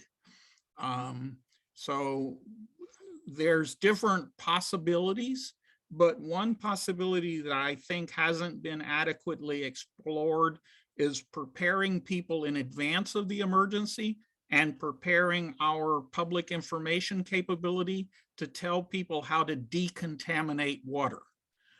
There are systems and there are programs, but most people don't know how to do it. And with the communications limitations that'll be present after a disastrous earthquake, it's going to be hard to teach them how to decontaminate water after the event has occurred. So myself, I believe that a solution that's equitable and fair is to look for opportunities to create lesson plans that are STEM-based and use them in grade school, middle school science classes and teach kids how to decontaminate water. And that is just one option, but there will be sources of water that could be decontaminated if people know how to use the bleach. It's not a good idea to boil when there's no gas or electric because that means open fire. And open fire post-earthquake isn't going to be a good solution. But anyway, that's an unsolved problem that I have the one idea that would potentially be implemented where you create lesson plans that are STEM-based for grade school science classes and make them available to teachers to integrate into the school program. But I'm sure there are other ideas on this problem. I think that's a very good topic if you have any experts can talk on this subject, can you let us know?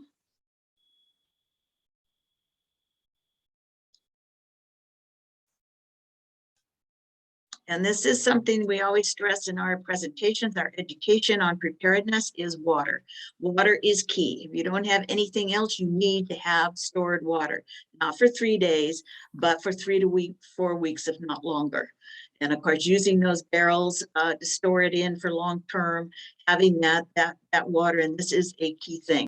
Anybody else have anything to offer, or There's any a guidance for other community things that you're doing? Margaret, there's Mhm. a comment from Chris Campbell J asking, would desalination water projects to coastal cities be a more sustainable long-term solution than the water delivery system currently crossing the San Andreas? And then he's also suggesting that water decontamination project would also be great for Cert and Teen Cert, in addition to schools. Yes, anybody from the state still on that has any comment on that? Of anything that might be being looked in for that?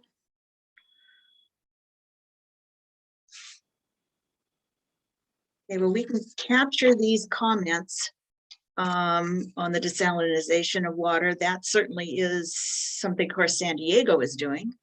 And I think, I don't know, has anybody else heard anything about that happening across other parts of California? This is Carla. I'm not current with what is taking place, but excuse me, the Salton Sea project, there's been many discussions about the desalinization project there. And I'm sorry, I must have a guest. Okay, my dog will probably start answering your dog. Okay. So anyway, I think that's an excellent subject. I know personally where I live in my HOA community of 900 homes, we have, I'm just going to mention things. I'm not indicating that they would be viable, but we have about 60 swimming pools and jacuzzis, as well as we have 23 lakes. They're non-potable water. So what would the options be? We've got water. We can use it, for toilet flushing and things like that or whatever. But could they be treated? Do we have a gold mine? I can address that. Great. Can you hear me? All right. Yes. Well, covering swimming pools and jacuzzis, from what I understand, it's 50-50 on whether you can use them by filtering them. The issue that I understand is the salts built up that are in solution, so you can't really filter them out without desalinization.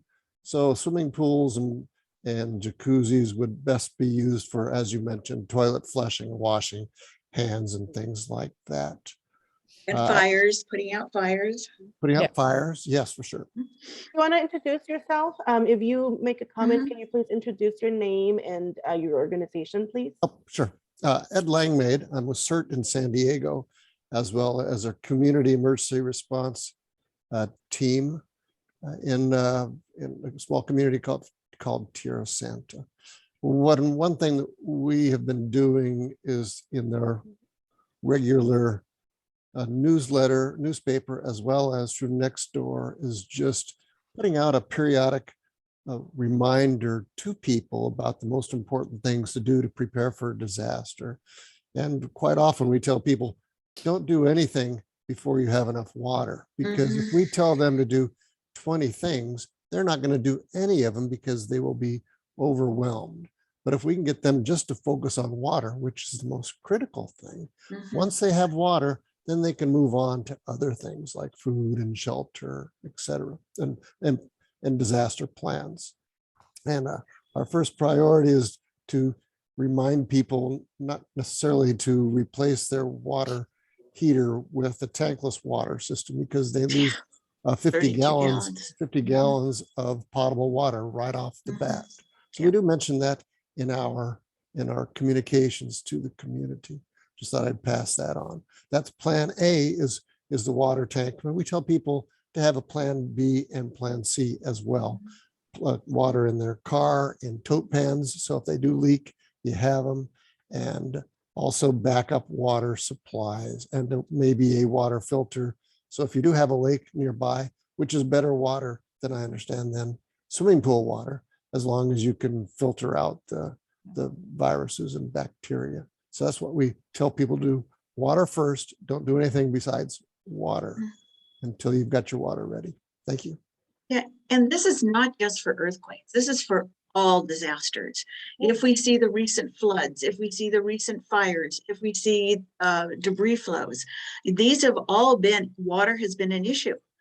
With the floods, it knocks out the electricity. And so the water isn't being pumped to their houses.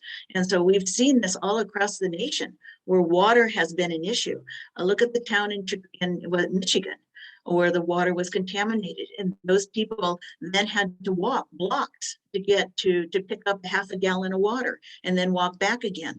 So it's really nationwide, and it is something for all disasters, and it should just be something common that people then have that water stored.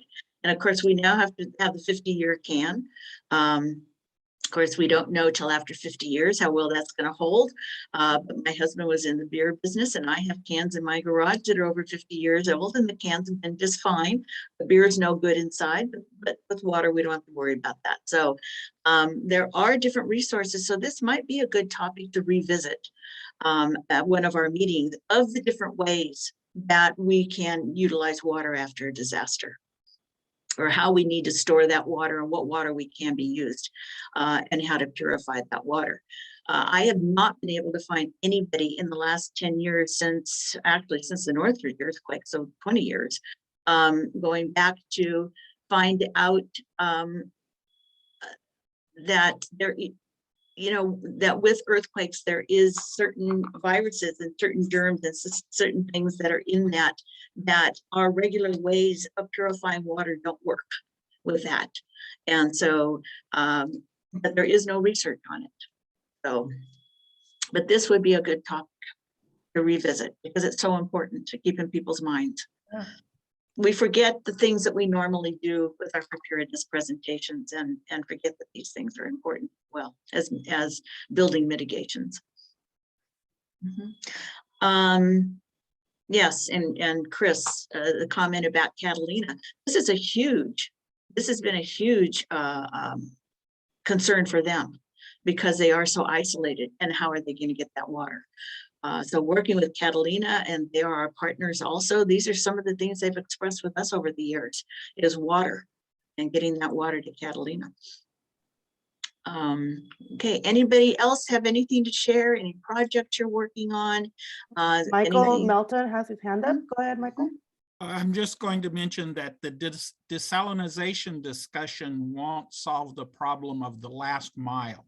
Our 100-year-old water delivery system in LA County is going to fail. Mm-hmm. And once it fails on large pipelines, then you get the boil water order because the loss of pressure, even from the loss of electricity, the loss of pressure allows backflush into the pipes.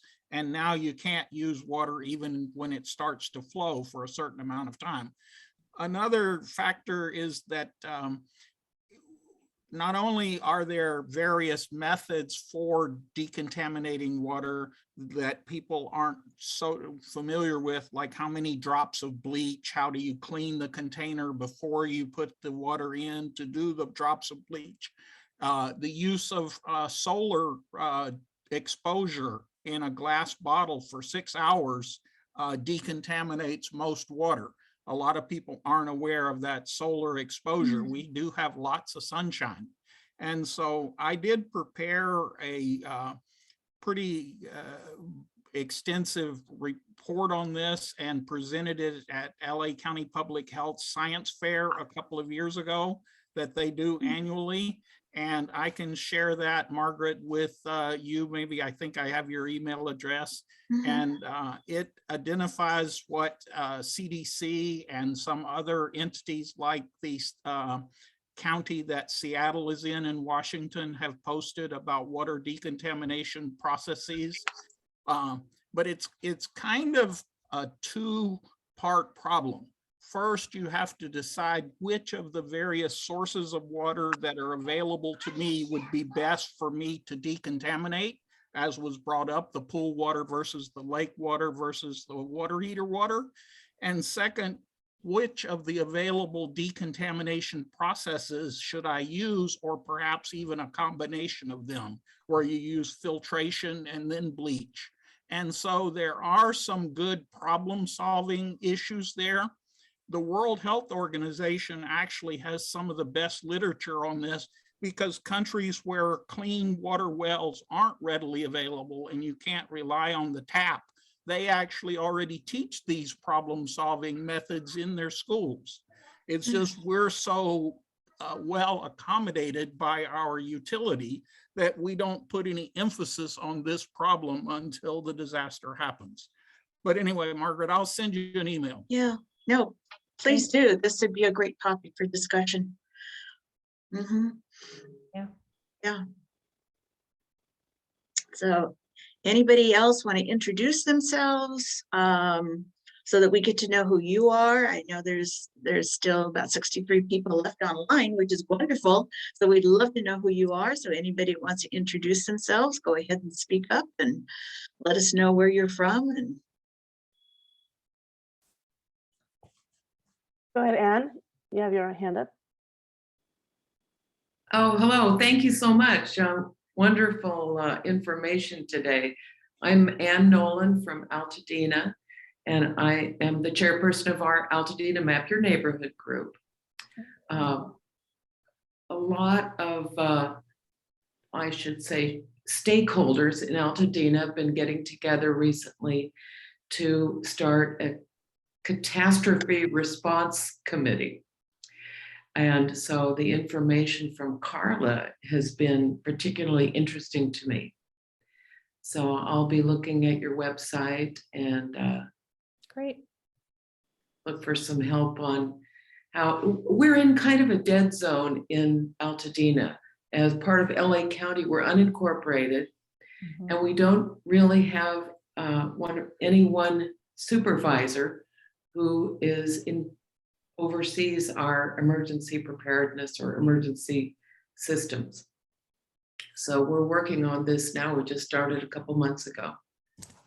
well, you have a great CERT team, and I'm the Map Your Neighborhood chair for Pasadena. So we could work together.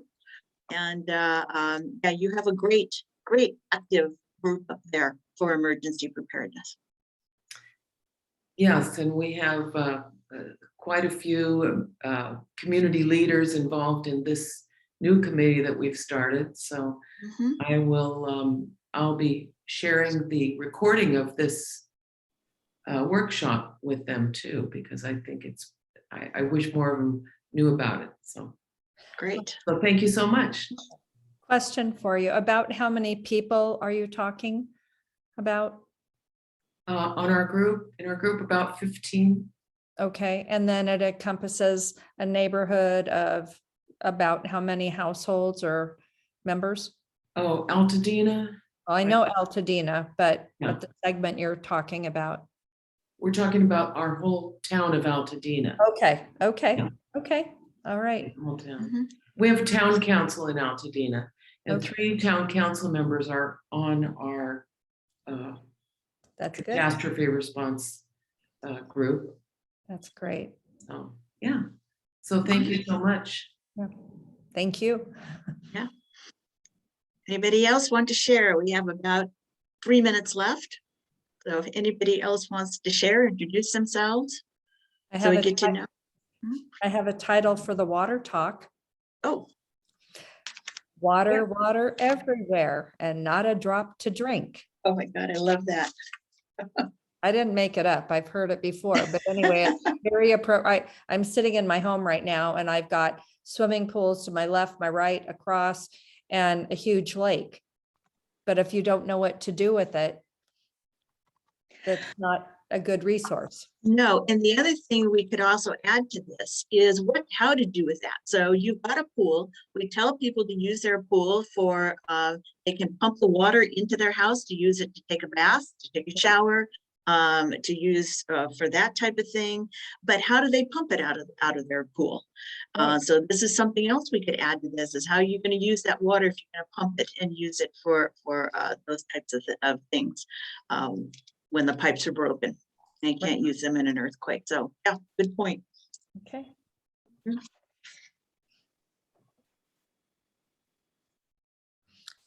I'm just continuing to speak because I do represent a typical HOA on a golf course, but we do have more lakes than others, but all 23 of our lakes are lined. So I don't know about the disruption from an earthquake, obviously. But as far as contaminants coming up through the heavy plastic liners, but that's just a comment. No, that is a concern, and that's also what we tell people about their pool. Normally, the any kind of chemicals that you put into your pool actually kind of wear off. The first 3 inches of the pool is absorbed by the sun, and that kind of wears off. So you could drink water from the first 3 inches, but it's whether you have cracks in your pool and if those contaminants are coming up through the ground, and that's what you really need to be careful about. Or electrified a pool from your light that's in your pool. So definitely where you might have cracks underneath your lakes and things like that is going to be an issue with some of those contaminants, and then how you're going to decontaminate, what kind of a system you need to have to decontaminate for those types. Because you could have gas coming up through that, you could have wastewater coming up through that. And so knowing that, but knowing that ahead of time is how to map your neighborhood, knowing what your risks are, and then knowing what you need to do for those risks, and doing that. And that's part of the preparedness ahead of time, is knowing what are those options and what do you need to do to be able to use those resources afterwards. And that is all part of the preparedness. So, well, I think this has been a great conversation. This has been a great session, getting to know all of you. And of course, when we go back to face-to-face meetings, this is exactly what we've missed from the Zoom, is our networking. And that is really one of the great features of our quarterly meetings, is our networking and being able to meet together, meet each other, know who each other are, share ideas, work together. And so we hope to get back to that soon. But for now, thank you so much for staying on and being able to meet all of you. So any last questions or comments? No? Okay, then we will see you all on May 11th, and thank you so much for joining. And anything that pops into your head, go ahead and email us at any time. Okay, thank you so much. Thanks, everyone.